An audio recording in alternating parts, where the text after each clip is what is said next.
Media network ಎಂದೆಂದಿಗೂ ನಿಮ್ಮೊಂದಿಗೆ.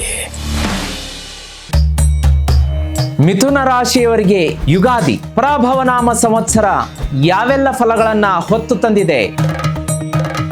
ಮಿಥುನ ರಾಶಿಯವರಿಗೆ ಈ ವರ್ಷದ ಯುಗಾದಿಯ ಭವಿಷ್ಯ ಹೇಗಿದೆ?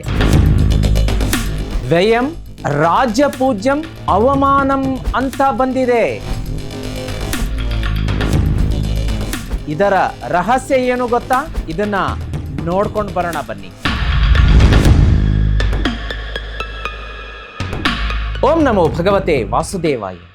ಲಕ್ಷ್ಮೀ ಸಮೇತ ಶ್ರೀಮನ್ನಾರಾಯಣರ ದಿವ್ಯಪಾದ ಚರಣಕಮಲಗಳಿಗೆ ಅನಂತ ಕೋಟಿ ವಂದನೆಗಳು. ಮಿಥುನ ರಾಶಿಯವರ ಪರಾಭವನಾಮ ಸಂವತ್ಸರ ಯುಗಾದಿಯ ವರ್ಷ ಭವಿಷ್ಯ ಈ ವಿಶೇಷ ಕಾರ್ಯಕ್ರಮವನ್ನು ನೋಡುತ್ತಿರುವಂತಹ ನಿಮಗೂ ಮತ್ತು ನಿಮ್ಮ ಮನೆಯ ಸಮಸ್ತ ಕುಟುಂಬದ ಸದಸ್ಯರಿಗೂ ಕೂಡ ಸ್ವಾಮಿ ಕೊರಗಜ್ಜನವರ ಕೃಪೆ ಮತ್ತು ಆಶೀರ್ವಾದ ಸದಾ ಇರಲಿ ಅಂತ ಹೇಳ್ತಾ ಇವತ್ತಿನ ಕಾರ್ಯಕ್ರಮವನ್ನು ಆರಂಭ ಮಾಡ್ತಾ ಇದ್ದೀನಿ. ನೀವೇನಾದರೂ ಮೊಟ್ಟ ಮೊದಲನೆಯ ಬಾರಿಗೆ ಜೀತ್ ಮೀಡಿಯಾ ನೆಟ್ವರ್ಕ್ ವಾಹಿನಿ, ನನ್ನ ಹೆಸರು ಸುಧೀಂದ್ರ ದೇಶಪಾಂಡೆ ಗುರೂಜಿ ಅಂತ, ಮತ್ತು ಈ ಯುಗಾದಿಯ ವಿಶೇಷ ಕಾರ್ಯಕ್ರಮ ಮೊಟ್ಟ ಮೊದಲೇ ಬಾರಿಗೆ ನೋಡ್ತಾ ಇದ್ರೆ ದಯಮಾಡಿ ಚಾನಲನ್ನು ಸಬ್ಸ್ಕ್ರೈಬ್ ಮಾಡ್ಕೊಳ್ಳಿ. ಈ ವಿಡಿಯೋ ಕೆಳಗಡೆ ಬೆಲ್ ಐಕಾನ್ ಇರುತ್ತೆ, ಅದರಲ್ಲಿ ಅದನ್ನು ಒತ್ತಿ ಆಲ್ ನೋಟಿಫಿಕೇಶನ್ ಮರಿದೆ ಕ್ಲಿಕ್ ಮಾಡಿ. ವಿಡಿಯೋ ಕೆಳಗಡೆ ನಿಮಗೋಸ್ಕರ ಫಾರ್ ಯು ಓನ್ಲಿ ಯೂಟ್ಯೂಬ್ ಸಂಸ್ಥೆಯವರು ಜಾಯಿನ್ ಬಟನನ್ನು ಇಂಟ್ರೊಡ್ಯೂಸ್ ಮಾಡಿದ್ದಾರೆ. ಅದನ್ನು ಒಂದು ಸಲ ಒತ್ತಿ ನೋಡಿ, ನೀವು ಚಾನಲ್ಗೆ ಮೆಂಬರ್ ಆಗಿಬಿಡ್ತೀರಾ. ಮೆಂಬರ್ ಆದ ತಕ್ಷಣ ಮೆಂಬರ್ಗಳಿಗೆ ಇರುವಂತಹ ವಿಶೇಷ ಆಧ್ಯಾತ್ಮ, ಜ್ಯೋತಿಷ್ಯ, ಸರಳ ವಿರಳ ಮಹಾವಾಸ್ತು ಈ ರೀತಿಯಾಗಿ ಕುತೂಹಲಕಾರಿ ಸಂಚಿಕೆಗಳನ್ನು ಮೆಂಬರ್ಗಳ ಮಾತ್ರ ನೋಡ್ಬೋದು. ಬಹಳ ಇಂಟ್ರೆಸ್ಟಿಂಗ್ ಆಗಿದೆ, ಒಂದ್ಸಲ ಕ್ಲಿಕ್ ಮಾಡೋದಕ್ಕೆ ಮರಿಬೇಡಿ. ಹಾಗೆ ವೀಕ್ಷಕರೇ, ಈ ವಿಡಿಯೋ ಕೆಳಗಡೆ ಕಮೆಂಟ್ ಬಾಕ್ಸ್ ಇದೆ, ಅದರಲ್ಲಿ ಅಮ್ಮ ಮಹಾಲಕ್ಷ್ಮಿ ಶ್ರೀಮನ್ನಾರಾಯಣರ ಸಮೇತ ಸ್ಥಿರವಾಗಿ ಬಂದು ಮನೆಯಲ್ಲಿ ನೆಲೆಸಮ್ಮ ಅಂತ ಕಮೆಂಟ್ ಮಾಡೋದಕ್ಕೆ ಮರಿಬೇಡಿ. ಕಮೆಂಟ್ ಮಾಡಿ ಭಗವಂತನ ಕೃಪೆಗೆ ಪಾತ್ರರಾಗಿ, ಅದರ ಜೊತೆಗೆ ಯಾವೆಲ್ಲ ವೀಕ್ಷಕರು ಹೆಚ್ಚೆಚ್ಚು ಕಮೆಂಟ್ ಮಾಡ್ತೀರಿ ಅದರಲ್ಲಿ ಒಬ್ಬ ಅದೃಷ್ಟಶಾಲಿ ವೀಕ್ಷಕರನ್ನ ಸ್ಟುಡಿಯೋಕ್ಕೆ ಕರೆಸಿ ನಾನೇ ನನ್ನ ಕೈಯಾರೆ ಹೊಸ ಮೊಬೈಲ್ ಫೋನ್ ಕೊಡುವಂಥ ಕಾರ್ಯಕ್ರಮ ನಡೀತಾ ಇದೆ. ಆ ಬಹುಮಾನವನ್ನು ಕೂಡ ನೀವು ಗೆಲ್ಬೋದು. ಬನ್ನಿ, ತಡ ಮಾಡದೆ ಮಿಥುನ ರಾಶಿಯವರ ಯುಗಾದಿಯ ವರ್ಷ ಭವಿಷ್ಯ ಹೇಗಿದೆ ನೋಡ್ಕೊಂಬರೋಣ. ನೋಡಿ, ನಾನು ಆಗಲೇ ಹೇಳ್ತಾ ಇದ್ದೆ, ಮಿಥುನ ರಾಶಿಯವರಿಗೆ ಏನಾಗ್ತಾ ಇದೆ ಅಂದರೆ ವ್ಯಯಂ ರಾಜಪೂಜ್ಯಂ ಮತ್ತು ಅವಮಾನಂ ಅಂತ ಹೇಳ್ತಾ ಇದೆ. ಅಂದರೆ ಇಲ್ಲಿ ಏನಾಗುತ್ತೆ ಅಂತಂದರೆ, ವ್ಯಯಂ ಅಂತಂದರೆ ಎಕ್ಸ್ಪೆನ್ಸಸ್ಗಳು ಜಾಸ್ತಿ ಆಗುತ್ತೆ. ವಿಶೇಷವಾಗಿ ಈ ಪರಾಭವನಾಮ ಸಂವತ್ಸರದಲ್ಲಿ ಮಿಥುನ ರಾಶಿಯವರು ಇದನ್ನು ಎಕ್ಸ್ಪೀರಿಯನ್ಸ್ ಮಾಡೇ ಮಾಡ್ತೀರಾ. ನನ್ನ ವಾಣಿ ಎಂದು ಸುಳ್ಳಾಗೋದಿಲ್ಲ, ಬರೆದಿಟ್ಕೊಳ್ಳಿ. ಈ ವರ್ಷ ಮಾತ್ರ ಮಿಥುನ ರಾಶಿಯವರಿಗೆ ವಿಪರೀತ ಖರ್ಚುಗಳು ಬರುತ್ತೆ. ಸಾಲ ಮಾಡುವಂತಹ ಒಂದು ಸಾಧ್ಯತೆ ಕೂಡ ಸ್ಪಷ್ಟವಾಗಿ ಗೋಚರ ಆಗ್ತಾ ಇದೆ. ಹಾಗಾಗಿ ನಮಗೆ ಎಷ್ಟು ಸಾಧ್ಯವೋ ಅದರ ಪರಿಮಿತಿಯಲ್ಲಿ ಮಾತ್ರ ಸಂಸಾರವನ್ನು ತೂಗಿಸಿಕೊಂಡು ಹೋಗುವಂತಹ ಜವಾಬ್ದಾರಿ ಮಿಥುನ ರಾಶಿಯವರ ಹೆಗಲ ಮೇಲೆ ಗ್ರಹಗತಿಗಳು ಹಾಕ್ತಾ ಇದೆ. ಅದನ್ನು ಹೇಳ್ತಾರೆ ಗಾದೆ ಮಾತು, ನಾವು ಹಾಸಿಗೆ ಇದ್ದಷ್ಟು ಕಾಲು ಚಾಚಬೇಕು ಅಂತ ಹೇಳಿ. ಅದು ಸೂಕ್ತವಾಗಿ ನಿಮಗೆ ಒಗ್ಗುತ್ತೆ. ಈ ವರ್ಷ ಯಾವುದು ಬೇಡ ಅನಿಸುತ್ತೋ ನಮ್ಮ ಸಂಸಾರಕ್ಕೆ, ಖರ್ಚು ವೆಚ್ಚಕ್ಕೆ, ಅದ್ರ ಬಗ್ಗೆ ನಾವು ತಲೆ ಕೆಡಿಸ್ಕೊಳ್ಳೋದು ಬೇಡ. ಯಾರೋ ಪಕ್ಕದ ಮನೆಯವರು ಗೋಲ್ಡ್ ತೊಗೋತಾ ಇದ್ದಾರೆ, ಕಾರ್ ತೊಗೋತಾ ಇದ್ದಾರೆ, ಒಂದು ಸೈಟ್ ತೊಗೋತಾ ಇದ್ದಾರೆ, ಡೈಮಂಡ್ ನೆಕ್ಲೆಸ್ ತೊಗೋತಾ ಇದ್ದಾರೆ. ಅದನ್ನು ನಾವು ಕೇಳ್ಕೋಬೇಕು. ಮಿಥುನ ರಾಶಿಯವರು ಈ ವರ್ಷ ನಮಗೆ ಅದು ಅಗತ್ಯವೇ, ಅನಗತ್ಯವೇ, ಯೋಗ್ಯವೇ, ಇಲ್ಲವೇ ಅಂತ ಕೇಳ್ಕೋಬೇಕು. ಅದು ಎಸ್ ಅಗತ್ಯ, ಬೇಕೇ ಬೇಕು, ತೀರಾ ಅನಿವಾರ್ಯ ಸಂದರ್ಭ ಅಂದಾಗ ಮಾತ್ರ ನಾವು ಅದಕ್ಕೆ ಕೈ ಹಾಕಬೇಕೇ ವಿನಃ ಅದು ನಮಗೆ ಬೇಡ, ಅದು ಅನಗತ್ಯ, ಅನಾವಶ್ಯಕ ಅಂತಂಥ ಸಂದರ್ಭದಲ್ಲಿ ಅದಕ್ಕೆ ಕೈ ಹಾಕೋದು ಬೇಡ. ಯಾಕೆ? ಅದು ನೇರವಾಗಿ ಸಾಲಕ್ಕೆ ಅದು ದಾರಿ ಮಾಡಿಕೊಡುತ್ತೆ. ಹಾಗಾಗಿ ಅದರ ಬಗ್ಗೆ ಜಾಗೃತಿಯಾಗಿರಬೇಕಾಗತ್ತೆ. ಇನ್ನು ಎಕ್ಸ್ಪೆನ್ಸಸ್ಗಳು ಜಾಸ್ತಿ ಆಗುತ್ತೆ ಅಂತ ಹೇಳಿದ್ದೀನಿ. ವ್ಯಯಂ ಅಂದರೆ ಖರ್ಚು. ರಾಜ್ಯ ಪೂಜ್ಯಂ ಅಂತಂದರೆ ನಿಮಗೇನಾಗುತ್ತೆ ಅಂತಂದರೆ, ಯಾರ್ಯಾರು ಸೆಲೆಬ್ರಿಟೀಸ್ಗಳಿದ್ದೀರಿ, ರಾಜಕಾರಣಿಗಳಿದ್ದೀರಿ, ಸಾರ್ವಜನಿಕ ವಲಯದಲ್ಲಿ ಮಿಥುನ ರಾಶಿಯವರು ಗುರುತಿಸ್ಕೊಳ್ತಾ ಇದ್ದೀರಿ, ನಿಮಗೆ ನಿಮ್ಮ ಮೇಲೆ ವೃಥ ಅಪವಾದಗಳು ಬರುವಂಥ ಸಾಧ್ಯತೆ ಇದೆ.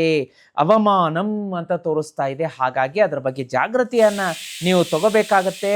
ಇನ್ನು ನೋಡಿ, ಇಲ್ಲಿ ಮೇಜರ್ ಮಿಥುನ ರಾಶಿಯವರಿಗೆ ಯಾವ ರೀತಿಯಾದಂತಹ ಪ್ಲಾನೆಟರಿ ಪೊಸಿಷನ್ಗಳು ಏನೆಲ್ಲ ಸೂಚನೆ ಕೊಡುತ್ತೆ ಅನ್ನೋದನ್ನು ನೋಡೋಣ. ಇಲ್ಲಿ ಈ ಮಿಥುನ ರಾಶಿಯವರಿಗೆ ಈ ವರ್ಷ ಇಮ್ಮೆನ್ಸ್ ಪ್ರೆಷರ್ ಅಂತಂದರೆ ಸಾಕಷ್ಟು ಕೆಲಸದ ಒತ್ತಡ ಬೀಳುತ್ತೆ. ಕಚೇರಿಯಲ್ಲಿ ನೀವೇನೋ ಕೆಲಸ ಮಾಡ್ತಾ ಇರ್ತೀರಾ, ನಿಮ್ಮ ಬಾಸು ನಿಮ್ಮ ಮ್ಯಾನೇಜ್ಮೆಂಟ್ ಕರೆದು ಇನ್ನೂ ಒಂದು ಎಕ್ಸ್ಟ್ರಾ ಜವಾಬ್ದಾರಿ ಕೊಟ್ಬಿಡ್ತಾರೆ, ಮತ್ತೊಂದು ಜವಾಬ್ದಾರಿ ಕೊಡ್ತಾರೆ. ಯಾಕೋ ವಿಪರೀತ ನನಗೆ ಹಿಂಸೆ ಆಗ್ತಾ ಇದೆ, ಕೆಲಸದ ಪ್ರೆಷರ್ ಆಗ್ತಾ ಇದೆ, ಒತ್ತಡ ಆಗ್ತಾ ಇದೆ. ಈ ಕಡೆ ಮನೆಗೆ ಬಂದರೆ ನಿಮ್ಮ ಕೌಟುಂಬಿಕ ವಲಯದಲ್ಲಿ ಇನ್ನೊಂದು ಸ್ವಲ್ಪ ಫ್ಯಾಮಿಲಿ ಮೆಂಬರ್ಸ್ ನಿಮ್ಮ ಮೇಲೆ ಜವಾಬ್ದಾರಿಯನ್ನು ಹೊರಿಸುವಂಥದ್ದು. ಈ ಕಡೆ ನಾನು ಆಫೀಸ್ ನೋಡ್ಲಾ, ಈ ಕಡೆ ಮನೆ ನೋಡ್ಲಾ, ಈ ಕಡೆ ವ್ಯಾಪಾರದ ಸ್ಥಳ ನೋಡ್ಲಾ, ಈ ಕಡೆ ಇನ್ನೊಂದು ನೋಡ್ಲಾ. ಈ ರೀತಿಯಾದಂತಹ ಇಮ್ಮೆನ್ಸ್ ಪ್ರೆಷರ್ಗಳು ಮಿಥುನ ರಾಶಿಯವರಿಗೆ ಬಿಲ್ಡ್ ಆಗ್ತಾ ಹೋಗುತ್ತೆ. ಅದನ್ನು ನೀವು ಡಿಸಿಪ್ಲಿನ್ ಆಗಿ ಪ್ಲ್ಯಾಂಡ್ ಆಗಿ ವರ್ಷ ಮಾಡ್ಕೋಬೇಕು ಮಿಥುನ ರಾಶಿಯವರು ವರ್ಷ ಪೂರ್ತಿ. ಇಲ್ಲ ಅಂತಂದರೆ ಆ ಪ್ರೆಷರ್ ತಾಳದೇ ಹೋದರೆ ವೃತ್ತಿ ವ್ಯಾಪಾರದಲ್ಲಿ ಡೌನ್ಫಾಲ್, ಹಿನ್ನಡೆ ಆಗುವಂಥ ಸಾಧ್ಯತೆ. ಹಾಗಾಗಿ ನೀವು ಧೈರ್ಯಗೆಡಬಾರ್ದು. ಬಂದದ್ದೆಲ್ಲ ಬರಲಿ, ಗೋವಿಂದನ ದಯೆ ಇರಲಿ. ಎಷ್ಟು ಜೀವನ ಟೆಸ್ಟ್ ಮಾಡುತ್ತೆ, ಮಾಡೋಣ, ಗೆಲುವು ನಿಮ್ಮದೇ ಆಗಬೇಕಲ್ವಾ. ಹಾಗಾಗಿ ರೆಮಿಡಿ ಪರಿಹಾರ ಕೂಡ ಹೇಳ್ಕೊಡ್ತೀನಿ, ಒಂದು ಸಾಲಿಡ್ ರೆಮಿಡಿ ಹೇಳ್ತೀನಿ. ಇದನ್ನು ಸಂಚಿಕೆಯನ್ನು ನೋಡೋದನ್ನು ಮುಂದುವರಿಸಿ. ಆಮೇಲೆ ಏನಾಗುತ್ತೆ ಅಂತಂದರೆ ಇಲ್ಲಿ ಗುರುಗ್ರಹದ ಸಂಚಾರದಿಂದ ಏನಾಗುತ್ತೆ, ಅಕ್ಟೋಬರ್ ನಂತರ ನಿಮಗೆ ಧನಯೋಗ ಅಂತ ತೋರಿಸುತ್ತೆ. ಅಕ್ಟೋಬರ್ವರೆಗೂ ನೋಡಿ, March, April, May, June, July, August, September, October, ಹೆಚ್ಚು ಕಡಿಮೆ 9 ತಿಂಗಳು ಆರ್ಥಿಕವಾಗಿ ಸ್ವಲ್ಪ ಸಂಕಷ್ಟ ಇರುತ್ತೆ, ಹಿನ್ನಡೆ ಇರುತ್ತೆ, ಸಾಲ ಮಾಡುವಂತಹ ಒಂದು ಸಾಧ್ಯತೆಗಳಿರುತ್ತೆ. ಗುರುಗ್ರಹ ನಿಮಗೆ ಅಕ್ಟೋಬರ್ ನಂತರ ಒಂದು ಸುಸ್ಥಾನಕ್ಕೆ ಬರೋದ್ರಿಂದ, ಒಳ್ಳೆಯ ಪ್ಲೇಸ್ಗೆ ಬರೋದ್ರಿಂದ ನಿಮಗೆ ಒಂದು ಸ್ವಲ್ಪ ರಿಲ್ಯಾಕ್ಸ್ ಆಗುತ್ತೆ. ಆವಾಗ ಒಂದು ಫೈನಾನ್ಷಿಯಲ್ ಫ್ರೀಡಮ್ ಸಿಕ್ಕಂಗಾಗುತ್ತೆ, ಒಂಚೂರು ಸಾಲ ತೀರಿಸುವಂಥದ್ದು. ಈಗ ನಿಟ್ಟುಸಿರು ಬಿಟ್ಟಂಗಾಯಿತು ಫೈನಾನ್ಷಿಯಲಿ ಅನ್ನುವಂಥ ಸಾಧ್ಯತೆಗಳು ಕಂಡುಬರುತ್ತೆ. ಆಮೇಲೆ ಬಿಸ್ನೆಸ್ ಓನರ್ಸ್ಗೆ ಅಂತ ಬಂದಾಗ ಏನಾಗುತ್ತೆ ಅಂತಂದರೆ, ನಿಮಗೆ ಫೈನಾನ್ಷಿಯಲ್ ಸ್ಟ್ರೆಂತ್ ಇರುತ್ತೆ, ಆದರೆ ಅದೇನು ಮಾಡುತ್ತೆ ಅಂತಂದರೆ ಇಲ್ಲಿ ಒಂದು ರೀತಿ ಅಂತ ಆದಂತಹ ಈ ರಾಹುಗ್ರಹದ ಸಂಚಾರದಿಂದ ಕನ್ನಡಿಯೊಳಗಿನ ಗಂಟಿದ್ದಂಗೆ ನೋಡಿ, ಕನ್ನಡಿಯೊಳಗಿನ ಗಂಟು ಅಂದರೆ ಹಣ. ಆ ಕನ್ನಡಿಯೊಳಗೆ ಕಾಣಿಸುತ್ತೆ, ನೀವು ಕೈ ಹಾಕ್ತೀರಾ, ಅದಕ್ಕೆ ಕೈಗೆ ಸಿಗಲ್ಲ. ಯಾಕೆ ಅಂದರೆ ಕನ್ನಡಿ ಒಳಗಡೆ ಇರುತ್ತೆ, ನಿಮ್ಮ ಎದುರುಗಡೆ ಇರಲ್ಲ. ಅದು ಒಂದು ಸೂಚ್ಯವಾದಂಥ ಗಾದೆ ಮಾತು, ಕನ್ನಡಿಯೊಳಗಿನ ಗಂಟಂತ. ಆ ರೀತಿಯಾಗಿ ವ್ಯಾಪಾರಿಗಳಿಗಾಗುತ್ತೆ. ಹಾಗಾಗಿ ನೀವು ಪ್ಲ್ಯಾನ್ ಮಾಡ್ಕೊಳ್ಳಿ, ಡಿಸಿಪ್ಲಿನರ್ ಆಗಿರಿ, ಶಿಸ್ತಾಗಿ ವ್ಯಾಪಾರ ನಡೆಸ್ಕೊಂಡು ಹೋಗಬೇಕು. ನೀವು ಇನ್ಡಿಸಿಪ್ಲಿನ್ ಆದರೆ ಟೈಮಿಗೆ ಹೋಗಿ, ಯಾವುದೋ ಟೈಮಿಗೆ ಹೋಗಿ ನಾನು ಶಾಪ್ ಓಪನ್ ಮಾಡ್ತೀನಿ, ಏನೋ ಇದನ್ನೇ ರಾಂಗ್ ಇನ್ವೆಸ್ಟ್ ಮಾಡ್ತೀನಿ ಅಂದರೆ ಕೈ ಹಿಡಿಯಲ್ಲ ವ್ಯಾಪಾರ. ಬಹಳ ಜಾಗೃತಿಯಾಗಿರಬೇಕಾಗತ್ತೆ, ಅದನ್ನು ಸ್ವಲ್ಪ ನೋಡ್ಕೊಳ್ಳಿ. ನಿಮಗೆ ಮಾರ್ಚ್ 11ರಿಂದ ಜೂನ್ 2 ಒಳಗಡೆ ಇನ್ಕಮ್ ಸಡನ್ನಾಗಿ ಅಂದರೆ ಎಕ್ಸ್ಪೆನ್ಸಸ್ ಸಡನ್ನಾಗಿ ಏರುವಂಥದ್ದು, ಖರ್ಚು ವೆಚ್ಚಗಳು ವಿಪರೀತ ಏರುವಂಥದ್ದು. ಇನ್ಕಮ್ 2 ಭಾಗ, ಖರ್ಚು 10 ಭಾಗ. ಇದು ಯಾವಾಗತ್ತೆ ಅಂದರೆ ಮಾರ್ಚ್ 11ರಿಂದ ಜೂನ್ 2 ಒಳಗಡೆ ಎಕ್ಸ್ಪೀರಿಯನ್ಸಿಗೆ ಬರುತ್ತೆ. ಇನ್ನು ದಾಂಪತ್ಯ ಅಂತ ಬಂದಾಗ ಏನಾಗುತ್ತೆ ಅಂತಂದರೆ, ನಿಮಗೆ ಮನೆಯಲ್ಲಿ ಒಂದು ರೀತಿಯ ಒತ್ತಡದ ವಾತಾವರಣ ಇರುತ್ತೆ. ಯಾಕೆಂತಂದರೆ ಮೊದಲೇ ಹೇಳಿದ ಹಾಗೆ ಮಿಥುನ ರಾಶಿಯವರಿಗೆ ಈ ವರ್ಷ ಯುಗಾದಿ ಪರಾಭವ ನಾಮ ಸಂವತ್ಸರ ನೋಡಿ. ನಿಮಗೆ ಆಗಲೇ ಹೇಳಿದ್ನಲ್ಲ, ಈ ವಿಪರೀತ ಟೆನ್ಷನ್ ಪ್ರೆಷರ್ಗಳು ಬಿಲ್ಡಪ್ ಆಗೋದ್ರಿಂದ ಮನೆಯಲ್ಲಿ ಅದರ ರಿಪರ್ಕೇಷನ್ ಕೂಡ ಆಗುತ್ತೆ. ದಾಂಪತ್ಯದಲ್ಲಿ ಒಂಚೂರು ಕಿರಿಕಿರಿ, ಜಗಳ, ಅವ್ರು ಬಂದು ಮಾತಾಡಿದ ತಕ್ಷಣ ನಿಮಗೆ ಒಂದು ಇರಿಟೇಷನ್ ಆಗುತ್ತೆ. ಮೊದಲೇ ಆಫೀಸಿನ ಟೆನ್ಷನ್ನಲ್ಲಿ ಇದ್ದೀನಿ, ಇದನ್ನು ನಾನು ಹೆಂಗೆ ಇದನ್ನು ಮಾಡಬೇಕು, ನೀವು ಮಾಡ್ಕೊಳಕ್ಕಾಗಲ್ವಾ ನಿಮಗೆ ಅಂತ ನೀವು ಅವ್ರ ಮೇಲೆ ಅರ್ಚಾಡೋದು. ಸಣ್ಣ ಪುಟ್ಟದ್ದೆಲ್ಲ ನಂಗೆ ತಂದು ಹೇಳ್ತಿರಲ್ಲ, ನೀವೇ ಹಾಕಿರೋದು ಮನೆಯಲ್ಲಿ, ಇದನ್ನು ನಿಮ್ಗೆ ಮಾಡೋಕ್ಕಾಗಲ್ವಾ, ಈ ರೀತಿಯಾದಂಥ ಕಿರ್ಚಾಡ್ಬಿಡ್ತೀರಾ. ಆಮೇಲೆ ನೀವು ರಿಯಲೈಸ್ ಮಾಡ್ಕೋತೀರ, ಅಯ್ಯೋ ನಾನು ಆಫೀಸಲ್ಲಿ ಇರೋದನ್ನು ತಂದು ಯಾಕಪ್ಪ ಇವ್ರ ಮನೆ ಮೇಲೆ ಕಿರ್ಚಾಡಿದೆ. ಇಂಥದ್ದೆಲ್ಲ ನಡೀತಾ ಇರುತ್ತೆ. ಅದನ್ನು ಸ್ವಲ್ಪ ಸ್ಮಾರ್ಟಾಗಿ ಹ್ಯಾಂಡಲ್ ಮಾಡ್ಕೊಳ್ಳಿ. ಆಮೇಲೆ ಏನಾಗುತ್ತೆ ಅಂತಂದರೆ, ಸ್ವಲ್ಪ ದಾಂಪತ್ಯದಲ್ಲಿ ಹೋದ ವರ್ಷ ಯಾರು ಈ ರಾಶಿಯವರು ಒಂಚೂರು ಅಂದರೆ ಹೆಂಡತಿ ತವ್ರ ಮನೆಯಲ್ಲಿ ಇರುವಂಥದ್ದು ಅಥವಾ ಗಂಡ ಮನೆ ಬಿಟ್ಟು ಬೇರೆ ಕಡೆ ಹೋಗಿರುವಂಥದ್ದು, ಇಂಥದ್ದು ಇದ್ದರೆ ಸ್ವಲ್ಪ ಬ್ರೇಕಪ್ ಆಗುವಂಥ ಸಾಧ್ಯತೆಗಳು ಕೂಡ ಕಾಣಿಸ್ತಾ ಇದೆ. ಹಾಗಾಗಿ ನಾನು ಆಗಾಗ ಪದೇ ಪದೇ ಹೇಳ್ತಾ ಇರ್ತೀನಿ, ಈ ವಾರ ಭವಿಷ್ಯ, ವರ್ಷ ಭವಿಷ್ಯ, ರಾಶಿ ಭವಿಷ್ಯದಲ್ಲಿ ದಂಪತಿಗಳಿಬ್ಬರು ರಥದ 2 ಚಕ್ರಗಳಿದ್ದಂತೆ. ಹಾಗಾಗಿ ಒಂದು 2 ರಥ ಸಮಾನಾಂತರವಾಗಿ ಸಾಗಿದರೆ ತಾನೇ ನಮಗೆ ಸಂಸಾರ ಚೆನ್ನಾಗಿ ನಡೆಯೋದು. ಒಂದು ಗಾಲಿ ಈ ಕಡೆ, ಒಂದು ಗಾಲಿ ಆ ಕಡೆ ಹೋದರೆ ಸಂಸಾರ ಹೇಗೆ ನಡಿಬೇಕು? ಹಾಗಾಗಿ ಹೊಂದಾಣಿಕೆ ಮಾಡ್ಕೊಂಡು ಹೋಗಿ. ಮಿಥುನ ರಾಶಿಯವರು ಈ ವರ್ಷ ಬಹಳ ರಿಸ್ಕಿ ಇರುತ್ತೆ ದಾಂಪತ್ಯದಲ್ಲಿ. ಜಗಳ ಬೇಡ, ಕಿರ್ಚಾಡೋದು ಬೇಡ, ಸಮಾಧಾನವಾಗಿರಿ. ಇನ್ನು ಎಜುಕೇಷನ್ ಅಂತ ಬಂದಾಗ ವಿದ್ಯಾರ್ಥಿಗಳಿಗೆ ಏನಾಗುತ್ತೆ ಅಂತಂದರೆ, ಒಂದು ಸ್ವಲ್ಪ ಪ್ರೆಷರ್ ಇರುತ್ತೆ.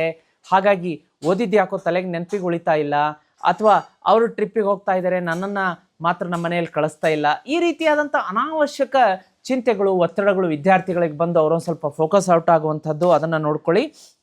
ಅಕ್ಟೋಬರ್ ತದನಂತರ ನಿಮಗೆ ಬೆಸ್ಟ್ ರಿಸಲ್ಟ್ ಬರುತ್ತೆ. ಹಾಗಂತ ಗುರುಗಳು ಹೇಳಿದ್ದಾರೆ ಅಂತ ಈ 7-8 ತಿಂಗಳು ಸ್ಟಡಿ ಮಾಡದೆ ಕೂತ್ಕೊಳ್ಳೋಕ್ಕಾಗತ್ತಾ? ಆಗಲ್ಲ. ಹಾರ್ಡ್, ಇನ್ನೂ ಡಬಲ್. ಅದರ ಅರ್ಥ ನಾನು ಸೂಚ್ಯವಾಗಿ ಏನು ಹೇಳಿದೆ ಅಂದರೆ, ಡಬಲ್ ಸ್ಟಡಿ ಮಾಡಬೇಕು ನೀವು.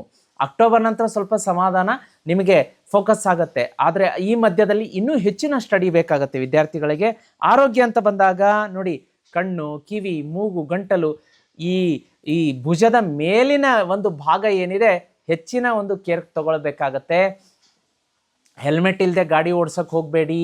ಏನಾದರೂ ಒಂಚೂರು ಅಪಘಾತ ಅವಘಡಗಳಾಗುವಂಥ ಸಾಧ್ಯತೆ ಇರುತ್ತೆ ಸ್ವಲ್ಪ ಸಿವಿಯರ್ ಆಗಿ. ಅದಕ್ಕೋಸ್ಕರ ಹೆಲ್ಮೆಟ್ ಮಸ್ಟ್, ಕಡ್ಡಾಯ. ಟೂ ವೀಲರ್ ಯಾರು ಚಾಲನೆ ಮಾಡ್ತೀರಿ ನಿಧಾನಕ್ಕೆ ಹೋಗಿ. ಈ ವರ್ಷ ಪೂರ್ತಿ ಮಿಥುನ ರಾಶಿಯವರು ಸ್ಪೀಡಾಗಿ ಗಾಡಿ ಓಡಿಸ್ಬೇಡಿ. ಕೈ ಮುಗಿದು ರಿಕ್ವೆಸ್ಟ್ ಮಾಡ್ಕೋತೀನಿ. ಚಿಕ್ಕ ಪುಟ್ಟ ಅವಘಡಗಳು, ಅಪಘಾತಗಳಾಗುವಂಥ ಸಾಧ್ಯತೆಗಳಿರುತ್ತೆ. ಸ್ವಲ್ಪ ಜಾಗೃತಿಯಾಗಿ 10 ನಿಮಿಷ 15 ನಿಮಿಷ ಅರ್ಧ ಗಂಟೆ ಮನೆಯಿಂದ ಬೇಗ ಹೊರಡಿ. ಏನಾಗುತ್ತೆ, ಟೈಮ್ ಆಯಿತು ಅಂತ ಬರ್ರಂತ ಹೋಗೋದು, ಎಲ್ಲೋ ಅವಘಡ ಅಪಘಾತ ಮಾಡ್ಕೊಳ್ಳೋದು ಯಾಕೆ ಬೇಕು ಹೇಳಿ? ನಿಮ್ಮ ರಾಶಿಯವರಿಗೆ ಒಂದು ಸ್ವಲ್ಪ ಇಲ್ಲಿ ಕಿವಿ, ಕಣ್ಣು, ಮೂಗು, ತಲೆ ಈ ಭಾಗಕ್ಕೆ ಸ್ವಲ್ಪ ಹೆಡ್ ಭಾಗಕ್ಕೆ ಇಂಜುರಿ ಅಂತ ತೋರಿಸ್ತಾ ಇದೆ. ಇವನ್ ಮನೇಲಿದ್ರೂ ಕೂಡ ನೀವು ಬಾತ್ರೂಮಿಂದ ಹೊರಗಡೆ ಬರಬೇಕಾದ್ರೆ, ಮೆಟ್ಲು ಇಳಿಬೇಕಾದ್ರೆ ಈ ರಾಶಿಯವರು ವರ್ಷ ಪೂರ್ತಿ ಜಾಗೃತಿಯಾಗಿರ್ಬೇಕಾಗತ್ತೆ. ಅದರ ಬಗ್ಗೆ ನೋಡ್ಕೊಳ್ಳಿ. ಅಬ್ಡಾಮಿನಲ್ ಡಿಸಾರ್ಡರ್ಸ್ ಕಾಡಬಹುದು. ಅದೇ ರೀತಿ ಪಿತ್ತಕ್ಕೆ ರಿಲೇಟೆಡ್ ಆದಂತಹ ಒಂದು ಜಾಡ್ಯಗಳು ಕಾಣಿಸ್ಬೋದು. ಸ್ವಲ್ಪ ಜಾಗೃತಿಯಾಗಿರಿ. ಆಹಾರ ಕ್ರಮದಲ್ಲಿ ಹುಷಾರು. ಇನ್ನು ಗೋಲ್ಡನ್ ಪೀರಿಯಡ್ ಅಂತ ಬಂದಾಗ ನಿಮಗೆ ಜೂನ್ 2ರಿಂದ ಅಕ್ಟೋಬರ್ 30 ಒಳಗಡೆ ಗುರುಗ್ರಹದ ಸಂಚಾರದಿಂದ ಒಂದು ಗುಡ್ ನ್ಯೂಸ್ ಬರಲಿಕ್ಕಿದೆ. ಇನ್ನು ನಿಮಗೆ ಏನಾಗುತ್ತೆ ಅಂತಂದರೆ ನೀಚ ಭಂಗ ರಾಜಯೋಗ ಈ ಸೆಪ್ಟೆಂಬರ್ 18ರಿಂದ ನವೆಂಬರ್ 12 ಒಳಗೆ ಈ ರಾಶಿಯವರಿಗೆ ನೀಚ ಭಂಗ ರಾಜಯೋಗ ಇರೋದ್ರಿಂದ ಬಹಳ ಕೇರ್ಫುಲ್. ಡೇಟ್ ಇನ್ನೊಂದ್ಸಲ ಹೇಳ್ತೀನಿ, ನೋಟ್ ಮಾಡ್ಕೊಳ್ಳಿ. ಈ ವರ್ಷ ಸೆಪ್ಟೆಂಬರ್ 18ರಿಂದ ನವೆಂಬರ್ 12 ಒಳಗಡೆ ನೀಚ ಭಂಗ ರಾಜಯೋಗ ನಿರ್ಮಾಣ ಆಗ್ತಾ ಇದೆ. ಹಾಗಾಗಿ ಬಹಳ ಹುಷಾರಾಗಿರ್ಬೇಕಾಗತ್ತೆ ಈ ಪೀರಿಯಡಲ್ಲಿ. ನೀವು ವಿಶೇಷವಾಗಿ ಹಣಕಾಸಿನ ವಿಷಯದಲ್ಲಿ ಜಾಗ್ರತೆ. ಲೋನ್ ಗಿನಿಗೆ ಜಾಮೀನು ಕೊಡಕ್ಕೆ ಹೋಗಬೇಡಿ, ಅವ್ರ ಸಾಲ ನೀವೇ ಕಟ್ಟಬೇಕಾಗತ್ತೆ. ಅದೇ ರೀತಿ ಸಡನ್ ಎಕ್ಸ್ಪೆನ್ಸಸ್ಗಳು ರೇಸ್ ಆಗುತ್ತೆ. ಕೋರ್ಟ್ ಡಿಸ್ಪ್ಯೂಟ್ಸ್ಗಳು, ಪೊಲೀಸ್ ಸ್ಟೇಷನ್ಗೆ ಅಲೆದಾಟ, ಫೈನಾನ್ಷಿಯಲ್ ಆಂಗ್ಸೈಟಿ, ಬೆಲೆ ಬಾಳುವಂತಹ ವಸ್ತುಗಳನ್ನು ಕಳೆದುಕೊಳ್ಳುವಂಥದ್ದು ಇಂಥದ್ದೆಲ್ಲ ಆಗುತ್ತೆ. ಸೆಪ್ಟೆಂಬರ್ 18ರಿಂದ 12 ಒಳಗಡೆ ನೀಚ ಭಂಗ ರಾಜಯೋಗ ಇದೆ. ಸ್ವಲ್ಪ ಜಾಗೃತಿಯಾಗಿರಬೇಕಾಗತ್ತೆ. ರೆಮಿಡಿ ಅಂತ ಬಂದಾಗ ವಿಷ್ಣುವಿನ ಆರಾಧನೆ ಮಾಡ್ಕೋಬೇಕು. ಮನೆಯಿಂದ ಹೊರಗಡೆ ಹೊರಡಬೇಕಾದ್ರೆ ಓಂ ನಮೋ ಭಗವತೆ ವಾಸುದೇವಾಯ, ಓಂ ನಮೋ ಭಗವತೆ ವಾಸುದೇವಾಯ 11 ಸಲ ಹೇಳ್ಕೊಳ್ಳಿ. ನಿಮಗೆ ಯಾವಾಗ ಸಮಯ ಸಿಕ್ತೋ ದಿನದಲ್ಲಿ 11 ಸಲ, ಯಾವ ಸಮಯದಲ್ಲಾದರೂ ಸರಿ, ಓಂ ಕ್ಲೀಂ ಕೃಷ್ಣಾಯ ನಮಃ, ಓಂ ಕ್ಲೀಂ ಕೃಷ್ಣಾಯ ನಮಃ. ಮತ್ತು ಈ ನೀಚ ಭಂಗ ರಾಜಯೋಗ ಏನಿದೆ ಸೆಪ್ಟೆಂಬರ್ 18ರಿಂದ ನವೆಂಬರ್ 12, ಸೆಪ್ಟೆಂಬರ್, ಅಕ್ಟೋಬರ್, ನವೆಂಬರ್ 3 ತಿಂಗಳು ಜಾಗೃತವಾಗಿರಬೇಕು. ಯಾರ್ಯಾರು ನೀವು ಈ ಶ್ರೀಚಕ್ರ ಯಂತ್ರ ತರಿಸ್ಕೊಂಡಿದ್ದೀರಿ ಆ ಸಂದರ್ಭದಲ್ಲಿ ಹೆಚ್ಚಿನ ಪ್ರಮಾಣದಲ್ಲಿ ಪೂಜೆ ಮಾಡಿ ಶ್ರೀಚಕ್ರಕ್ಕೆ. ಅದು ನಿಮ್ಮನ್ನು ಪ್ರೊಟೆಕ್ಷನ್ ಮಾಡುತ್ತೆ. ಯಾರ್ಯಾರು ತರಿಸಿಲ್ಲ ಈಗಲೇ ಬುಕ್ ಮಾಡ್ಕೊಳ್ಳಿ. ಬುಕ್ ಮಾಡ್ಕೊಂಡು ತರಿಸ್ಕೊಳ್ಳಿ. ಆ ಒಂದು ನೀಚ ಭಂಗ ರಾಜಯೋಗ ಏನಿದೆ ಈಗಲೇ ಯುಗಾದಿಗೆ ಪೂಜೆಗಿಡಿಸ್ತಾ ಇದ್ದೀನಿ. ನಿಮ್ಮ ಹೆಸರಲ್ಲಿ ತರಿಸ್ಕೊಂಡು ಪೂಜೆ ಮಾಡೋಕ್ಕೆ ಶುರು ಮಾಡಿದ್ರಿ ಅಂದರೆ ಆ ಟೈಮಲ್ಲಿ ಬರುವಂಥ ಆಪತ್ತನ್ನು ಅದು ಈಗಲೇ ದೂರ ಮಾಡುತ್ತೆ ಮತ್ತು ಆ ಸಮಯದಲ್ಲೂ ಕೂಡ ಈ ರಾಶಿಯವರಿಗೆ ಕಾಪಾಡುತ್ತೆ. ಶ್ರೀಚಕ್ರ ಯಂತ್ರ ತರಿಸ್ಕೋಬೇಕು ಅಂದರೆ ಸ್ಕ್ರೀನ್ ಮೇಲೆ ನಂಬರ್ ಕಾಣಿಸ್ತಾ ಇದೆ, ಈಗಲೇ ಬುಕ್ ಮಾಡ್ಕೊಳ್ಳಿ. ಮತ್ತು ವಿಷ್ಣುವಿನ ಆರಾಧನೆಯನ್ನು ಮಾಡ್ಕೊಳ್ಳಿ. ವಿಶೇಷವಾಗಿ ಬುಧವಾರದ ದಿನ ಹಸುವಿಗೆ ಹಸಿರು ಹುಲ್ಲನ್ನು ನಿಮ್ಮ ಕೈಯಾರೆ ತಿನ್ನಿಸಿ ಮತ್ತು ಹತ್ತಿರ ಇರುವಂಥ ದೇವಾಲಯಗಳಿಗೆ ಹೆಸರು ಕಾಳು, ಹಸಿರು ಬಣ್ಣದ ಹೆಸರು ಕಾಳನ್ನು ದಾನ ಮಾಡಿ. ಹಸಿರು ಬಣ್ಣದ ತರಕಾರಿ, ಗ್ರೀನ್ ಲೀಫಿ ವೆಜಿಟೇಬಲ್ ಅಂತ ಹೇಳ್ತೀವಿ, ಮತ್ತು ಹೊಸ ಹಸಿರು ಬಟ್ಟೆಯನ್ನು ಕೂಡ ದಾನ ಮಾಡ್ಬೋದು. ಜೀತ್ ಮೀಡಿಯಾ ನೆಟ್ವರ್ಕಲ್ಲಿ ಅಪ್ಲೋಡ್ ಆದಂತಹ ವಿಷ್ಣು ಸಹಸ್ರನಾಮ, ಗಜೇಂದ್ರ ಮೋಕ್ಷ, ಪೌಮಾನ ಜಗದ ಪ್ರಾಣ, ಹನುಮಾನ್ ಚಾಲೀಸ, ಸಾಕಷ್ಟು ಭಕ್ತಿಗೀತೆಗಳಿವೆ, ಸ್ತೋತ್ರಗಳಿವೆ. ಅದನ್ನು ತಪ್ಪದೇ ಕೇಳಿ. ಶುಭ ಆಗುತ್ತೆ. ಯಾವ ಚಿಂತೆಯೂ ಕೂಡ ಇಲ್ಲ. ಭಗವಂತನ ಮೊರೆ ಹೋಗಬೇಕು ಈ ವರ್ಷ. ನೀವು ಜಾಸ್ತಿ ಭಗವಂತನ ಪೂಜೆ ಪುನಸ್ಕಾರ ಮನೆಯಿಂದ ಏನಿಲ್ಲ, ನೀವು ಜಾಸ್ತಿ ಟೈಮ್ ಸ್ಪೆಂಡ್ ಮಾಡಿ ಅಂತಲೂ ಹೇಳ್ತಾ ಇಲ್ಲ. ನಾನು ಹೇಳಿದಂಥ ರೆಮಿಡಿ ಮಾಡ್ಕೊಳ್ಳಿ. ಮನೆಯಿಂದ ಹೊರಗಡೆ ಹೊರಡಬೇಕಾದ್ರೆ ಒಂದು 2 ನಿಮಿಷ ದೇವರ ಮನೆ ಎದುರುಗಡೆ ಕೂತ್ಕೊಂಡು ಓಂ ನಮೋ ಭಗವತೆ ವಾಸುದೇವಾಯ, ಓಂ ನಮೋ ಭಗವತೆ ವಾಸುದೇವಾಯ ಪಠಣೆ ಮಾಡಿಬಿಟ್ಟು ಹೋಗಿ. ಶನಿವಾರ ಈ ರಾಶಿಯವರು ವಿಶೇಷವಾಗಿ ಅರಳಿ ಮರದ ಪ್ರದಕ್ಷಿಣೆ ಹಾಕಿ 11 ಸಲ ಓಂ ನಮೋ ಭಗವತೆ ವಾಸುದೇವಾಯ ಹೇಳಿ. ವಿಶೇಷ ಪ್ರೊಟೆಕ್ಷನ್ ಇರುತ್ತೆ. ವೀಕ್ಷಕರೇ, ಇದಾಗಿತ್ತು ಮಿಥುನ ರಾಶಿಯವರ ಯುಗಾದಿಯ ವರ್ಷ ಭವಿಷ್ಯ. ಈ ಸಂಚಿಕೆಯನ್ನು ನಿಮ್ಮೊಟ್ಟಿಗೆ ಇಟ್ಕೊಂಡು ಕೊಡೋದು ಬೇಡ. ನಿಮ್ಮ ಫ್ರೆಂಡ್ಸ್, ರಿಲೇಟಿವ್ಸ್, ನೇಬರ್ಸ್ ಎಲ್ಲರೂ ಮಿಥುನ ರಾಶಿಯವರು ಇದ್ದೇ ಇರ್ತಾರಲ್ಲ, ಅವ್ರಿಗೆ ಇದನ್ನು ಕಳಿಸಿ. ವಿಡಿಯೋ ಅವರು ನೋಡಲಿ, ರೆಮಿಡಿ ಮಾಡ್ಕೊಳ್ಳಿ. ಮತ್ತೆ ಮುಂದಿನ ವಿಶೇಷ ರಾಶಿಯ ಭವಿಷ್ಯದೊಂದಿಗೆ ನಿಮ್ಮ ನೆಚ್ಚಿನ ಸುಧೀಂದ್ರ ದೇಶಪಾಂಡೆ ಗುರುಜಿ ಮತ್ತೆ ಹಾಜರಾಗ್ತೀನಿ. ಅಲ್ಲಿವರೆಗೂ ಭಗವಂತ ಎಲ್ರಿಗೂ ಒಳಿತನ ಮಾಡಲಿ. ಓಂ ನಮೋ ಭಗವತೆ ವಾಸುದೇವಾಯ.